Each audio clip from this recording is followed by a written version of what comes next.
So, during our time together today, we are going to discuss what is heart disease. It's not always the most fun topic or it's not the most glamorous one, but we're going to jazz it up a little bit today. And we'll talk about all of the details and about it that are often really misunderstood too. Then we'll talk about the link between heart disease and diet, my top 3 tips to be more heart healthy, and I'll share some heart healthy recipes that you can start using today. All right, so first and foremost, let's talk about what is heart disease. So most of us have heard the term heart disease before, but what is it exactly? Heart disease actually includes a variety of diseases of the heart or of the blood vessels. And oftentimes heart disease is caused by a buildup of plaque in our arteries, which causes the blood to have a much smaller area to flow through than it should. And when the arteries become too clogged or a blood clot forms, a heart attack or a stroke can occur.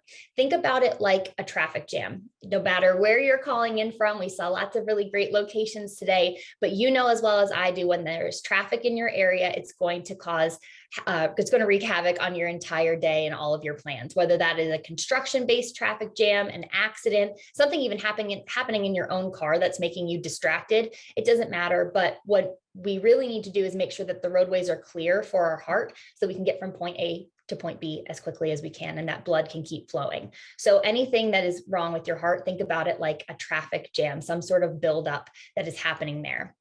Heart disease is also an umbrella category, so you can think about it like that. It's an overarching category where other diseases fall beneath it, and we'll talk about that in a second. And why heart disease occurs, it can be caused by a variety of different factors like genetics, stress, smoking, lifestyle, and most importantly for our conversation today, the food that we eat. So the most common types of heart disease that fall under that umbrella category include coronary artery disease, heart attack, stroke, and congestive heart failure. So let's talk about coronary artery disease first, oftentimes abbreviated as CAD. If you've seen it, you might have seen that on labs or paperwork, but we don't really always get to know what that means. So let's talk about it a little bit in more detail. So that is damage or disease in the heart's major blood vessels due to a buildup of plaque in the arteries. Then we have a heart attack, and that's when oxygen is temporarily cut off to the heart. And that's generally due to buildup of plaque over time in the arteries. So with a heart attack, the word attack is a sudden onset of something. So what happens is eventually there's just been so much buildup over time that oxygen can't get where it needs to go. And that creates a traumatic response in your body. Next, we have a stroke, which is when the blood supply is cut off and damage to the brain occurs. So there just isn't enough blood and oxygen getting through to fuel your brain and give your brain what it needs. And high blood pressure is a leading cause of strokes. So that's why we are always checking your blood pressure, making sure that it's in a good place. It's a leading indicator of stroke that we can be on the lookout for, and then other areas of heart health as well. And then finally, we have congestive heart failure, often abbreviated CHF, and that's a condition in which the heart doesn't pump blood as well as it should. So it's still pumping, but it's just not as effective as it ought to be to keep you optimally healthy. And the most common reason for heart failure is coronary artery disease. So one leads to the next. If you have a lot of buildup from CAD or damage, then your heart is just not able to be as efficient as it should be to keep you healthy. So heart disease is the leading cause of death in the United States, which makes up about 1 in 5. While these statistics can feel really overwhelming and really scary, we don't want to scare you. We want to empower you. And the good news is that diet and lifestyle plays a huge role in heart disease, meaning that with heart healthy changes in those areas, you can greatly lower your risk and even improve your health altogether, kind of going back in time with the power of nutrition and eradicating some of that plaque and buildup that you may have in your arteries and areas around your heart. So now let's talk about the link between diet and heart disease. We know that diet is important. I think we've heard that plenty, but let's get into the details. I always find that knowledge truly is power. And when you can understand nutrition and why exactly certain foods do what they do, it makes you more inclined to eat those items and find creative and fun ways to include them in your day-to-day. And research has proven to us time and time again just how valuable nutrition is in preventing heart disease. And the best overall diet recommended according to research is referred to as the Mediterranean diet. This is one we've heard about for literal decades at this point. And this type of diet emphasizes the high intake of olive oil, nuts, vegetables, fruits, whole grains, legumes, herbs, spices, and fish.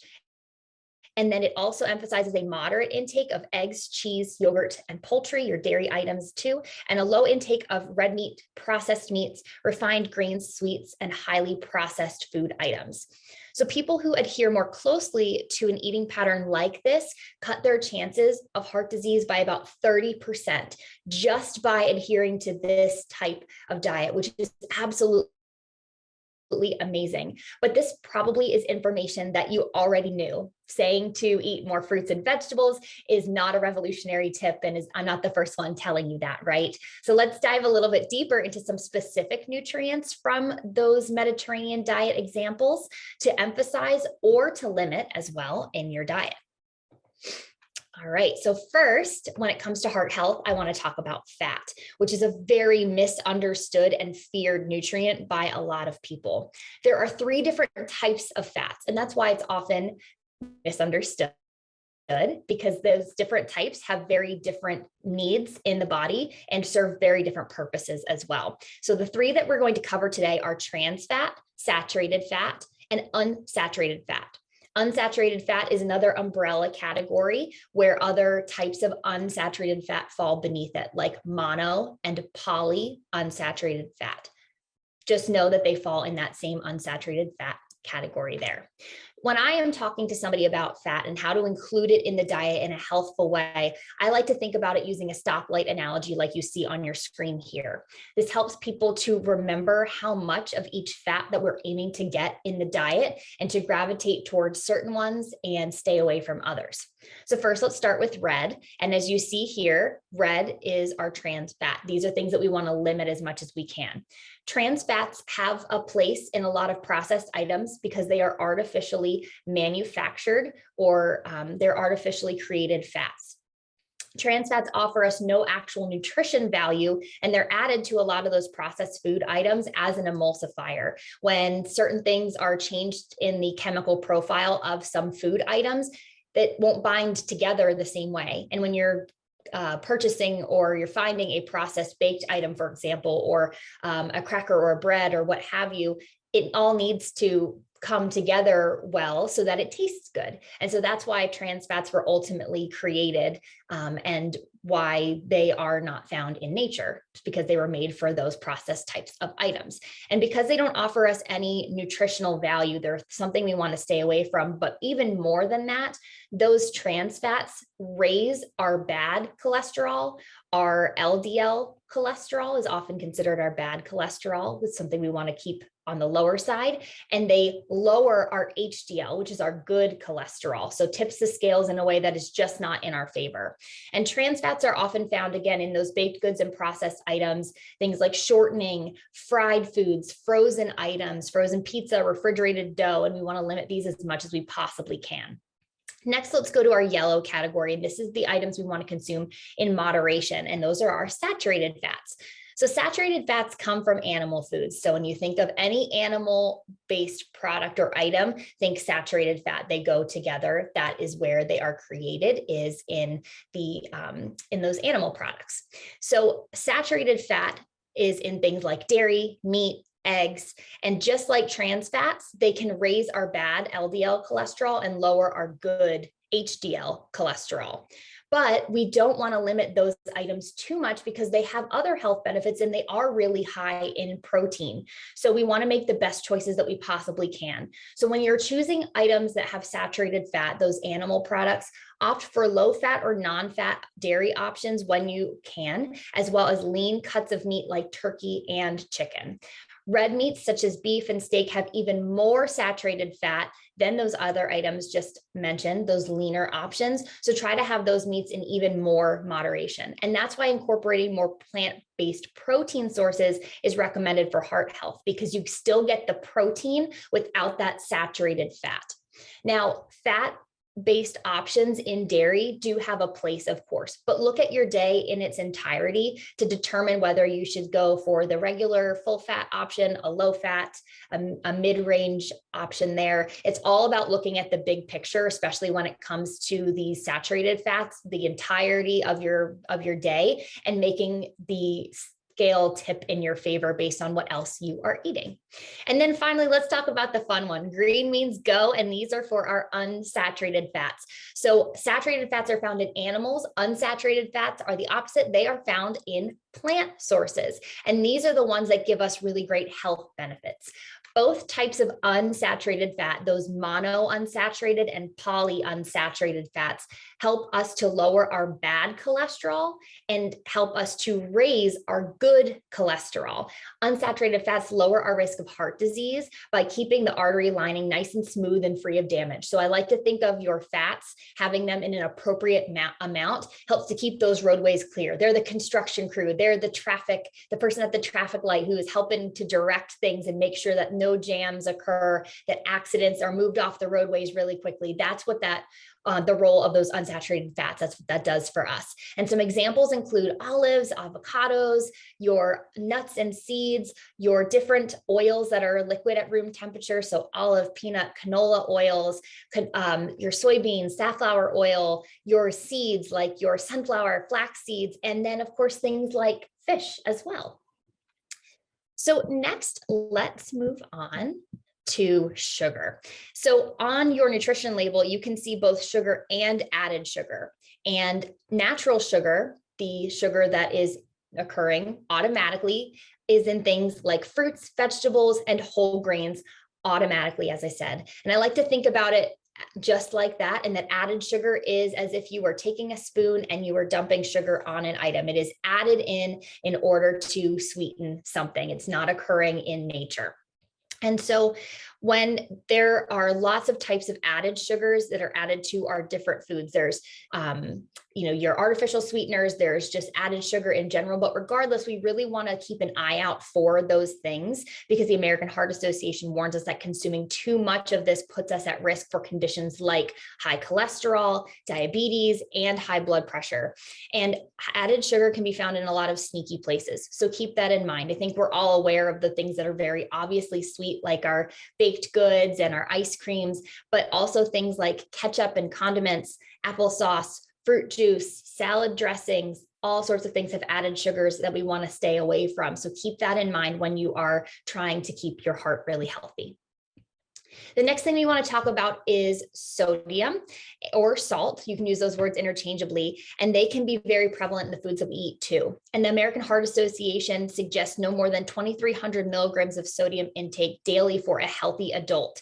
And for those who already have high blood pressure, a lower recommendation such as 1,500 milligrams per day may be suggested by your doctor. And just like added sugar, sodium can be found in a lot of really sneaky places that we are not even thinking about, like bread, canned vegetables, soups, and so on. So make sure you're always reading your nutrition label. We want to keep your sodium down as much as possible so that we are not absorbing or we are not retaining water in areas of our body where we should not, which can cause different blockages. It can cause different issues around the body. We want to make sure that we're just not getting too much of that nutrient. It has a really great place in our diet and our bodies, but it's something that's so easy, just like added sugar, to go above and beyond with because it hides in a lot of really unique and sneaky places.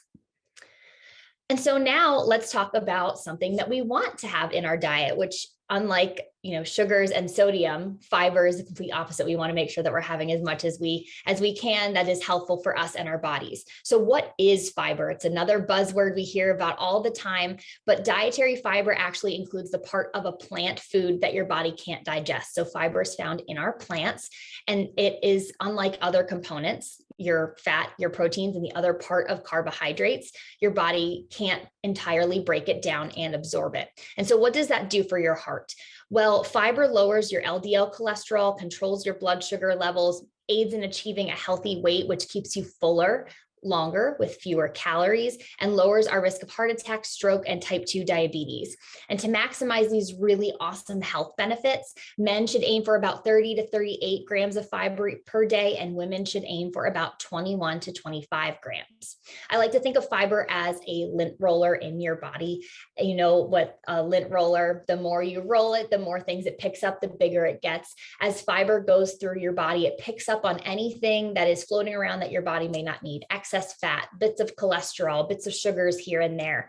And as it moves through your body, it gets bigger and bigger and creates more bulk. And that bulk is what helps to keep us full for longer. And it doesn't break down as it moves through our system. So it just keeps us full for quite a long time until we are done with it.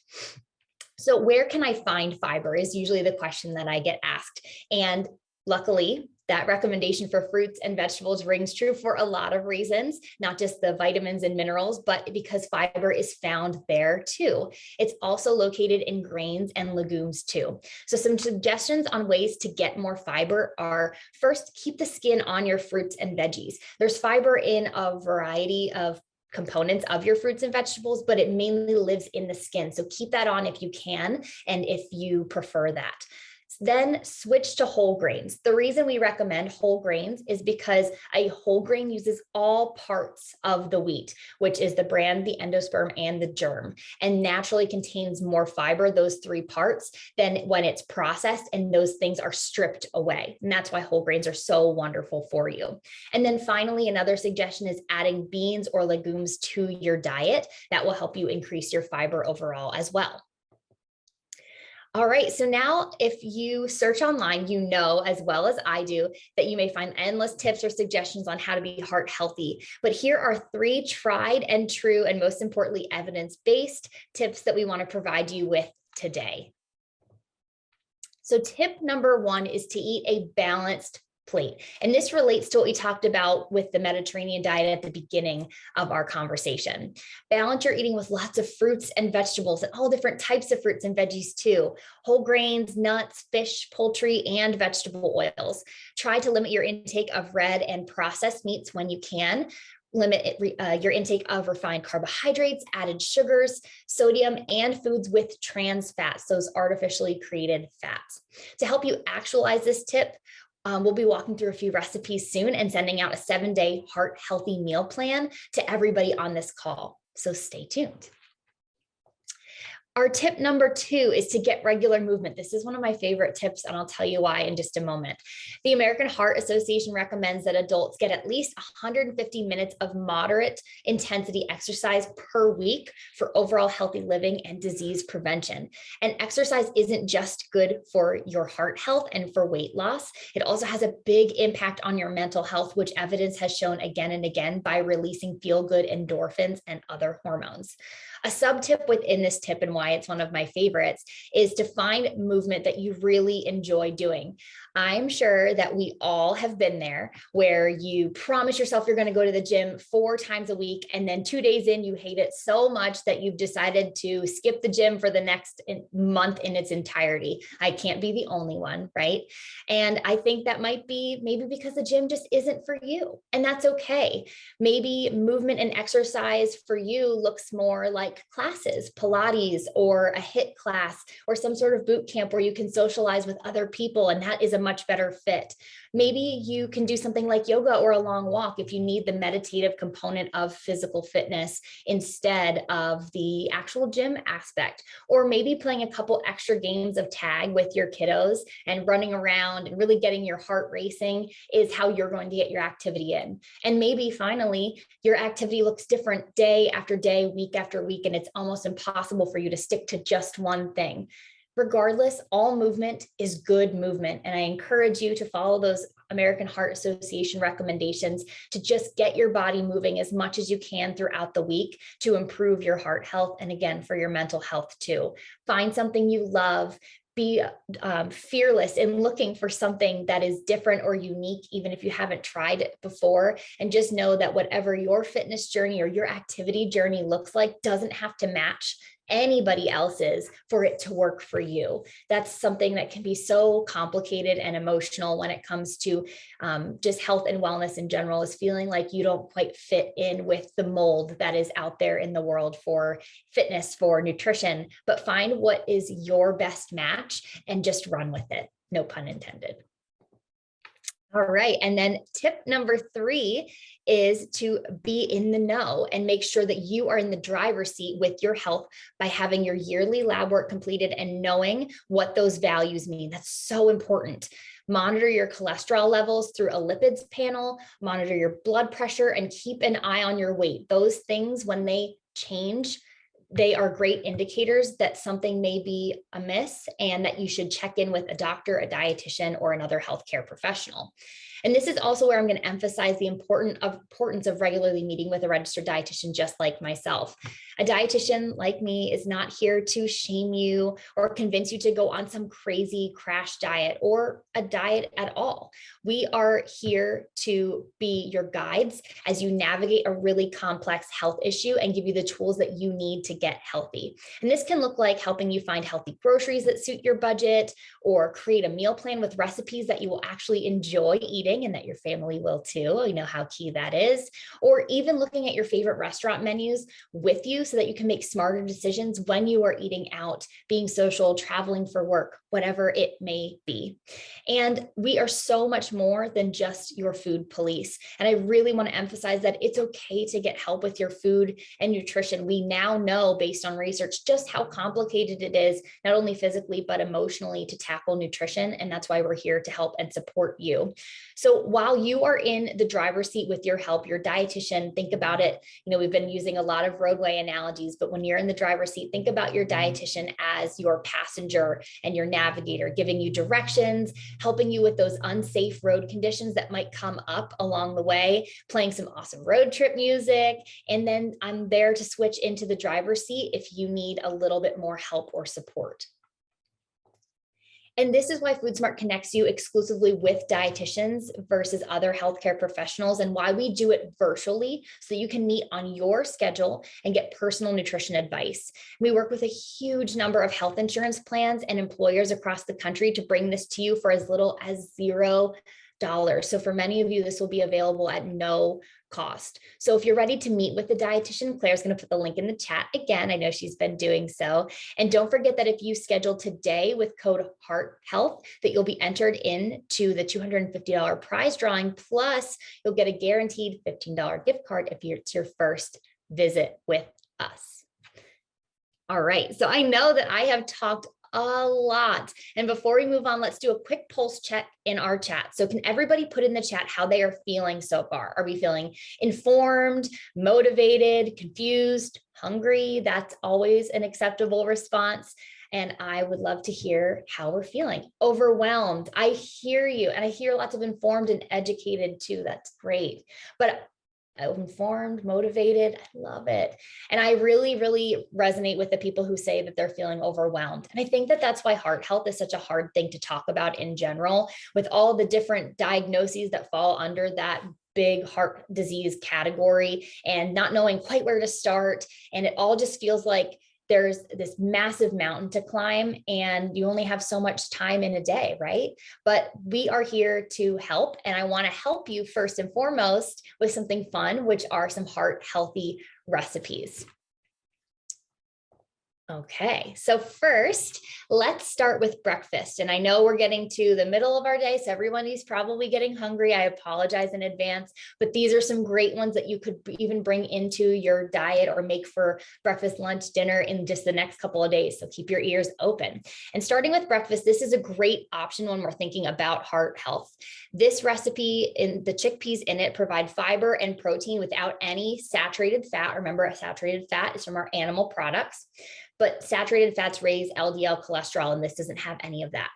The eggs here will also pack a punch of protein and omega-3 fatty acids, which will keep you full. Then the potatoes, the spinach, and the zucchini provide a veggie source, which I love adding a veggie source in at breakfast time. I think it's so important to get those veggies in early so that you don't miss them throughout the day. And those veggies are also really rich in fiber, and they'll help to keep you full as your day progresses.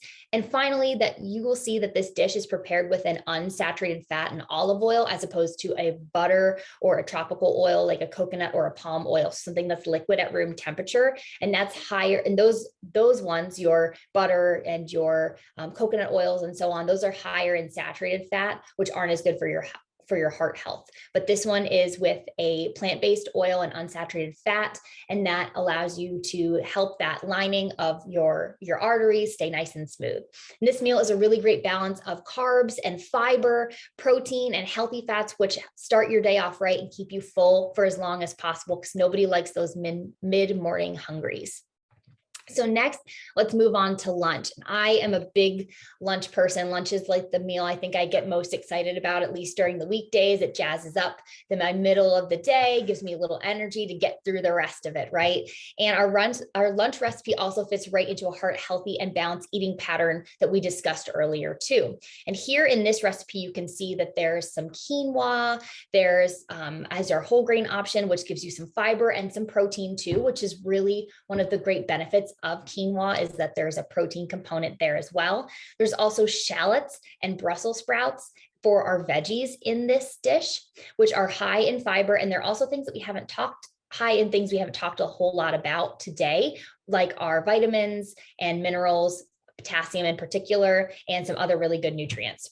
And then you might also notice for this dish that there are some almonds on top, and that adds a nice healthy fat component as well. And to top it off, this salad uses a yummy homemade honey Dijon dressing that eliminates excess saturated fat, added sugars, and sodium that many store-bought salad dressings contain somewhere in there. And I have to say, if you haven't made your own salad dressing because you feel like it's just one extra step and it's much easier to just not to use a store-bought one, there's lots of really great options out there. But if you want to elevate your day-to-day, feel a little bit fancier, feel, a little bit more in control. I know sometimes when I'm having a really rough day or a rough week emotionally, I just want to do something that feels like really good for myself, that's easy. Making your own salad dressing is an amazing mood booster. It just makes you feel like you have all of your stuff together, which is awesome.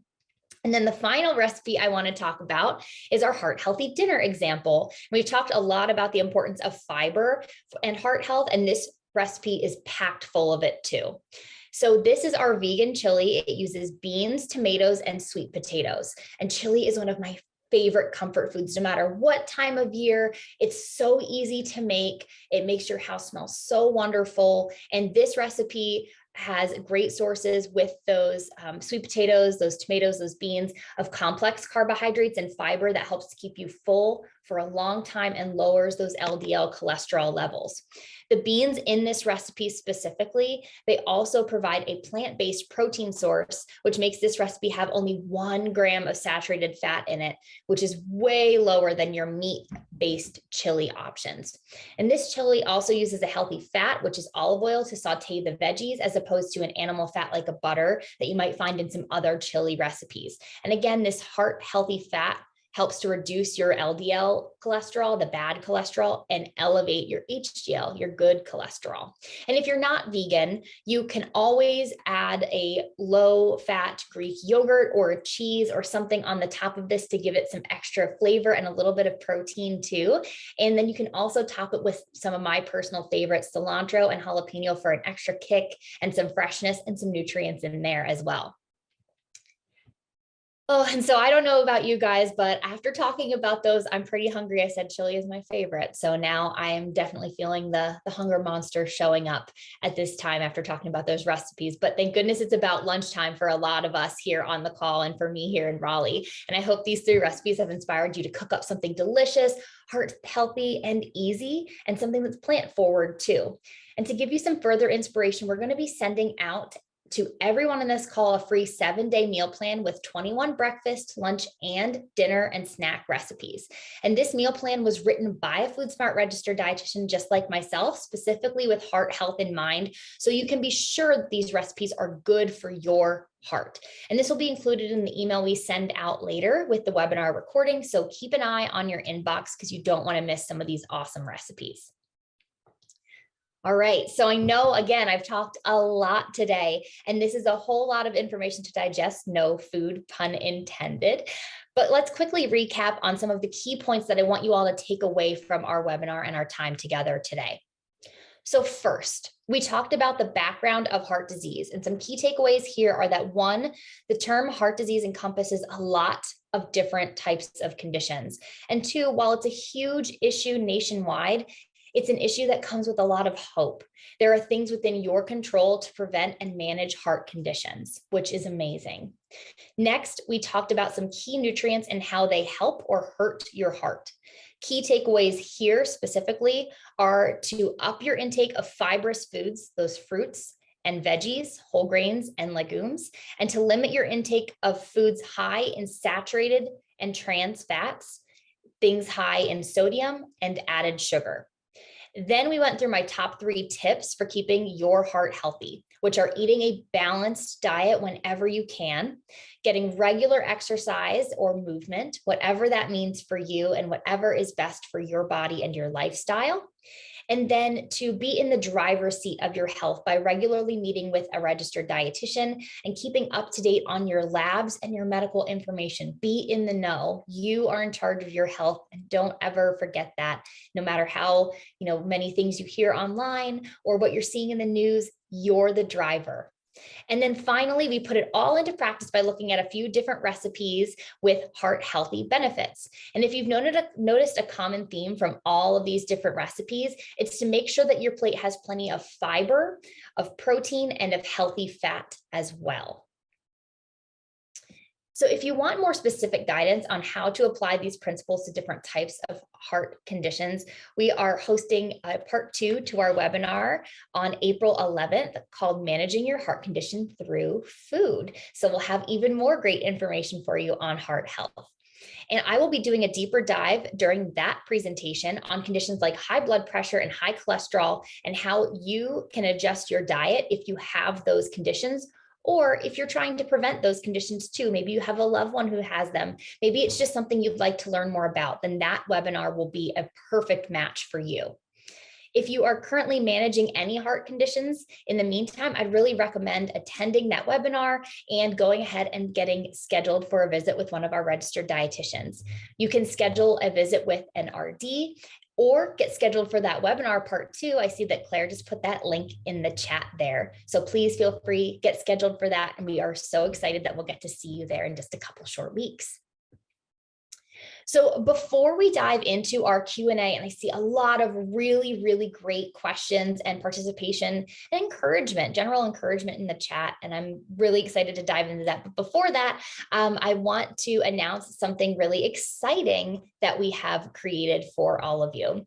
We are really excited to announce our new Heart Smart Nutrition program. And in this program, you'll work one-on-one with a dietitian to expand on everything that we have talked about here today and more to help you live a more heart healthy lifestyle. And to join, all you need to do is mention your interest in this program to your registered dietitian in your next visit. And from there, your dietitian will assess if the program is right for you and get you all set up.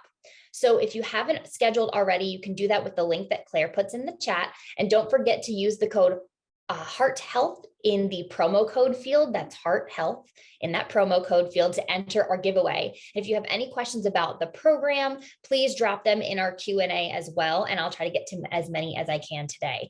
This program has changed the lives of so many people. We have some really great results and outcomes. And what's really wonderful about this too, just speaking from a dietitian's perspective, who's also a human who loves to eat, I know that there are a million different programs and things that are out there in our world today, but not many of them are tailored specifically to your needs once you start the program. And that's what makes this one at FoodSmart really special and unique. You will meet with your dietitian, and there are general guidelines that you will be following and things you'll be learning week after week or visit after visit, but they will always be shifted to fit exactly what you need instead of trying to fit you into a mold of a program. So if you're at all interested, just bring it up during your next RD visit, and we'll be happy to chat with you about it.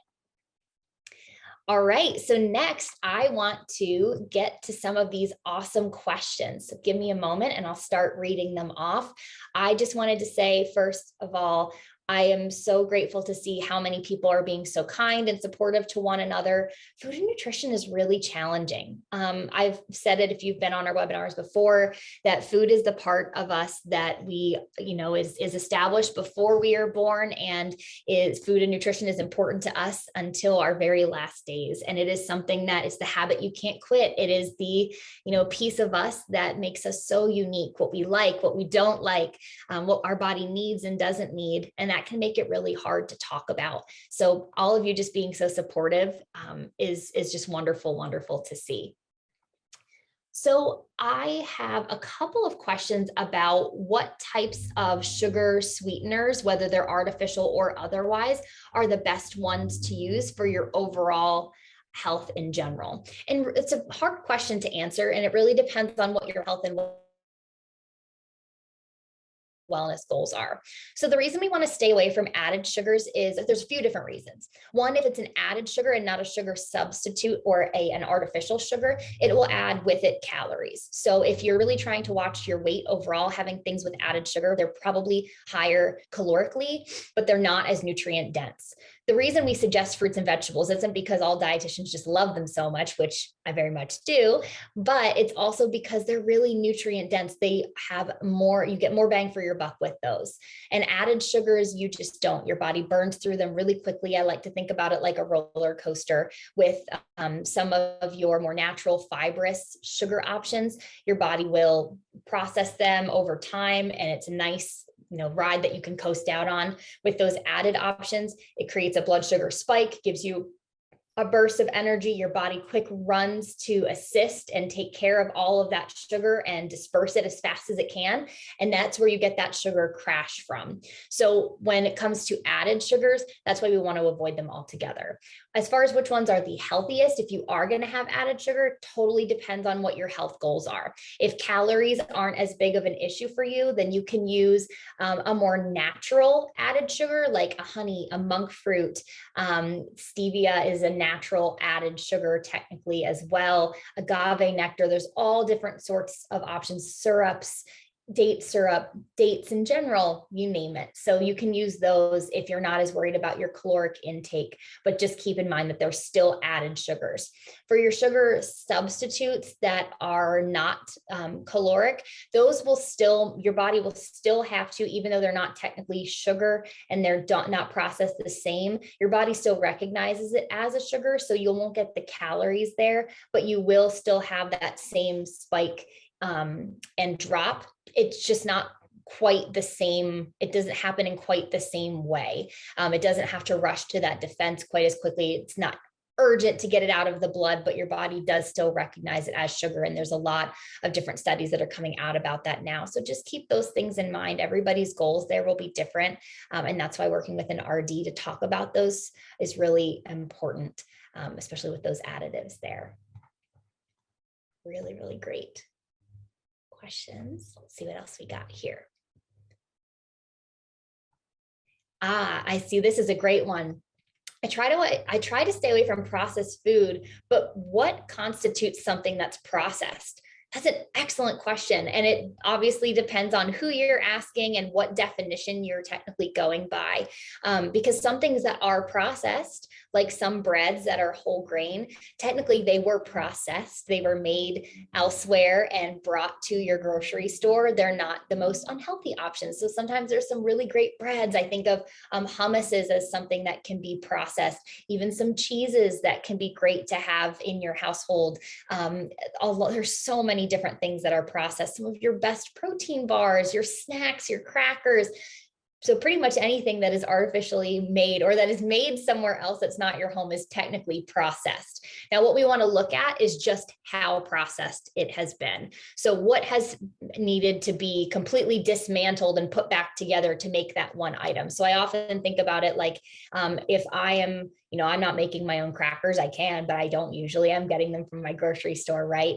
If I am buying my crackers and I want to imagine how they're being made, I'm hoping that somebody is putting the ingredients together, or in a factory, in a plant, they're putting them together, they're mixing all those ingredients, they are baking or drying those items, and then they are packaging them. If with those processed items, they have to somehow take things apart to put things back together. So a great example is with wheat-based items. So your white bread, where you have to really strip it down to put it back together, and that it's over processed. You're taking so much of the good stuff out of it by stripping pieces away and kind of playing mix and match with those items. That's what it really means when we're saying to stay away from those extra processed items. So you can really do so. The best way to do that and to not get kind of lost in the chaos of what is and is it processed and is this good for me, the best thing to do is read your nutrition labels. Look for those added sugars, look for sodium. The reason we highlight those is, one, we know that they aren't good for our body, but they are really big giveaways that something has been overly processed if there's a lot of sodium and sugar added back in. And the reason that is to really put all the pieces back together so that the flavor is good, even though a lot has been chemically or physically altered with that item. Trans fat's another one. If there's a lot of trans fat in an item, then you can probably assume it's been very processed. But every item is different. So really read those labels.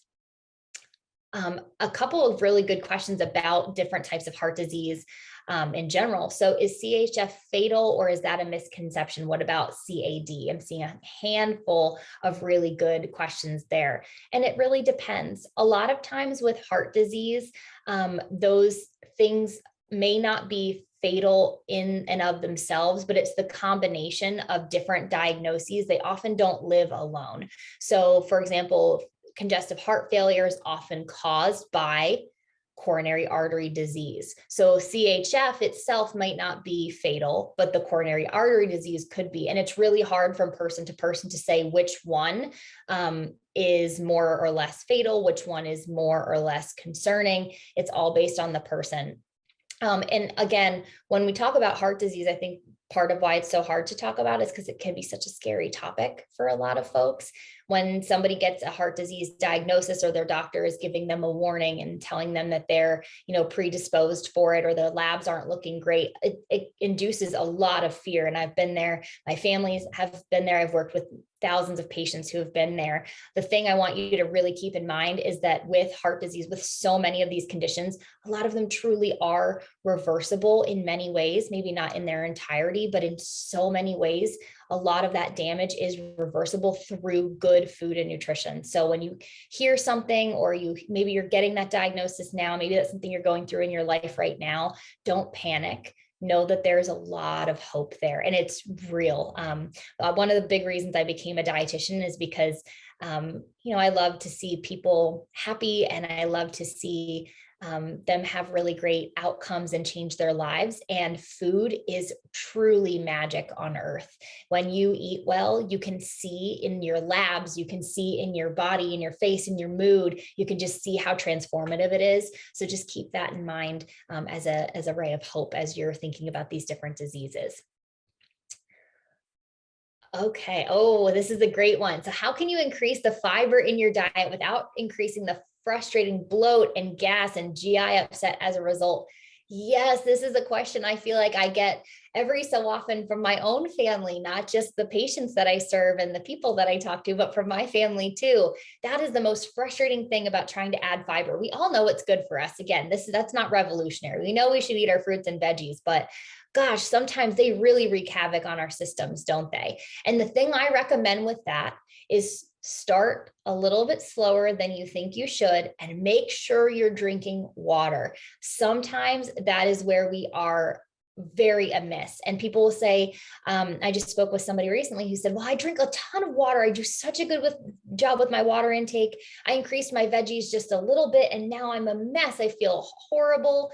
What on earth am I supposed to do? But they maybe have been having really great water intake before they started adding fruits and veggies, but they may need to up that water intake a little bit more with that. So keep that in mind, that if you're increasing your fruits and veggies, you might need to look at that ratio of water that you're consuming and increase that a little bit more, even if you're already doing really well. Or if you're not doing well with your fluids, definitely increase your water intake. That's super important. The other thing is, look at how much you're having. Sometimes we, will go from one extreme to the next, or we'll have very few fruits and veggies in our diet for a week, 2 weeks, we're traveling, whatever the case is. And then we go to the complete opposite side, where we're having a full serving of 3 different vegetables at dinner from having none a couple days prior. And that can wreak a lot of havoc. So think about your portion sizes. And if nothing else, start a little bit smaller. Start with vegetables that your body can tolerate really well, and start with a smaller amount of them and in more frequent times of the day. So don't save them all for dinner, spread them out throughout your day and watch your portions. That's a really great way to start. Eventually, your body will get used to those fibrous items and you will feel so much better. It's just getting over the hump and finding what balance of things works really well for you is really, really important. I really like this question too. Would a dietitian actively do meal planning with you? Yes. So at Food Smart specifically, we have meal planning tools and features that will take into account your metrics, your goals, your current health standings, and then of course your food preferences, your budget, your lifestyle too, and it'll create a meal plan for you automatically. And then the registered dietitian will take a look at that meal plan. We'll look at what works, what doesn't. We'll make any changes. We'll add things in. We'll talk it through. We will talk through any cooking related questions you have, and then we will help you get those things ready to pick up at the grocery store. We'll help you with your grocery list and your grocery shopping as well. We also, as part of the meal planning process, we always do education too. I think that knowledge, as I said, is power, and you learn best when you can apply it directly to your life. And what better way to do that through food, right? So as we're talking through those different meal plans and recipes, we'll talk about why they were selected for you and why they will help you improve your health. And that will help to create some connections with food and nutrition in your brain that will last you a lifetime, which is super important. All right, lots of questions about different oils. Which oil is better? Avocado, olive, so on. Really, as long as it is a liquid at room temperature, plant-based oil, it's an unsaturated fat, they're all really great options. Which one you choose has more to do with what flavor you prefer. Your olive oil is going to have a more distinct flavor. Extra virgin olive oil or a light olive oil won't have as much of a flavor, but that one has a great flavor with your vegetables and things. Avocado oil has a little bit more of it's a little less like nutty of a flavor, I guess how I would describe it. And that can be really great. I love using that when I'm like making eggs or I'm making something for breakfast. For some reason, I really like an avocado oil, and then other people don't love them as much. So pick which ones you really like. The other thing I always encourage with oils is look at what you're making and for how hot it needs to be, and for how long you're going to be cooking it. So olive oil, for example, there's a reason we don't deep fry things in olive oil, or we don't, fry things.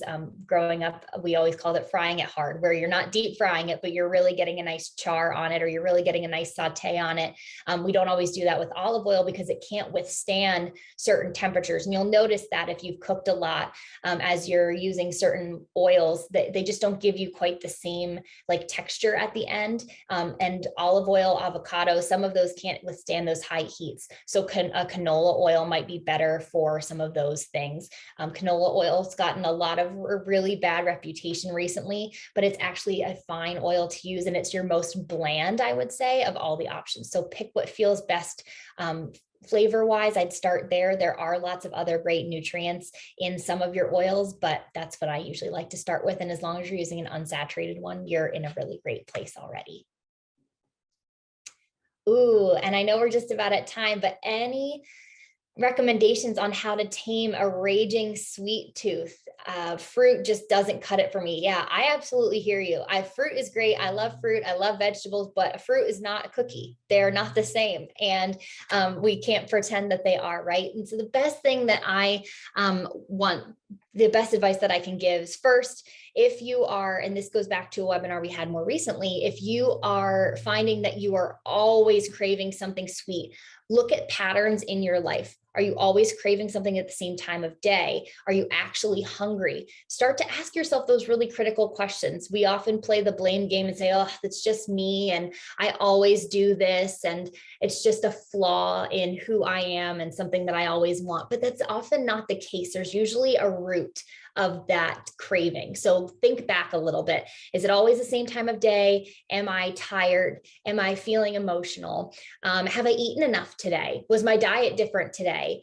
Think through all of those things, really become your own detective. And then once you have done that, you can start to figure out why you might be craving that item. It might just be because you want it. And if it is, then maybe what you do is you portion out an appropriate amount of whatever sweet you want, and you eat that alongside a piece of fruit, one that will fill you up so you won't continue to crave it, because that sweet probably won't have great amounts of fiber in it to keep you full, which can make you want to continuously snack. And then it also gives you some health benefits. And then you also get to have your yummy treat. But if it is a deeper root, if it is, that you're tired, your schedule's changed, you're not eating enough during the day, then address the root of that problem. Maybe you can't address it in the moment, but keep it in mind for those days to come, so that you can make better choices that will set you up for success and less cravings ongoing. Being your own detective and being in the driver's seat of your health and really thinking critically about why your body's giving you signals is so important. It's something we often, again, just pass by, and we just assume that our body's defective or that our brains aren't working the way we want them to, and we blame ourselves. And sometimes it's really not, it's not worth that level of stress and blame and shame there. So just go back a couple steps, think about, be that detective, look at the clues and see what you can do. Oh, okay. Let's see. I know we're just about at time here. I'm seeing if there are any others that we can answer as we're wrapping up. Last one is a really heart-focused one, which I think is great. If somebody has already had a heart attack and they have stents placed in arteries, or if they have any other pre-existing conditions, would meals that we suggested today, or would a meal plan help avoid future heart issues? And yes, as long as the person in question make sure that you are being compliant with any medications and recommendations from a doctor, trying to be physically active if at all possible. Again, those doctors' recommendations are super important, but also following a heart healthy meal plan can help to prevent issues in the future and actually improve heart health at current baseline. So not only can it help to prevent future heart attack, stroke, issues with CHF, but it can also just improve that overall, so that you are starting from an even better baseline. Small changes in your heart health and your diet make a huge impact on your overall wellness and how your body feels. Your heart and your brain are two of the most important components that keep us moving, keep us active and feeling like ourselves. So those small changes your body really appreciates. Awesome. Really great questions. And I know we're at time, everybody, and I know we didn't get to everyone's questions, but I just wanted to take a minute before we close to say thank you all so much for being so thoughtful, for participating, for being so encouraging and kind to one another. I think that is a big thing at Food Smart that we are so proud of, is the community that we are building here around food and nutrition, and the way that it can make an impact not only on your body, but on your mind too. So thank you all for joining us today. Don't forget about our really great giveaways. And Claire, anything to add before we wrap up? Nope, you said it perfectly. Thank you all for joining. This is probably the most active chat I've ever seen of my time here at Food Smart. So thank you for participating and encouraging one another and just being so lovely. Awesome. Have a great St. Patrick's Day. Have a great weekend. For those of you who don't like corned beef, maybe give it another try. Those of you who love it, enjoy. Have a great weekend, and we will see you in our next webinar in April.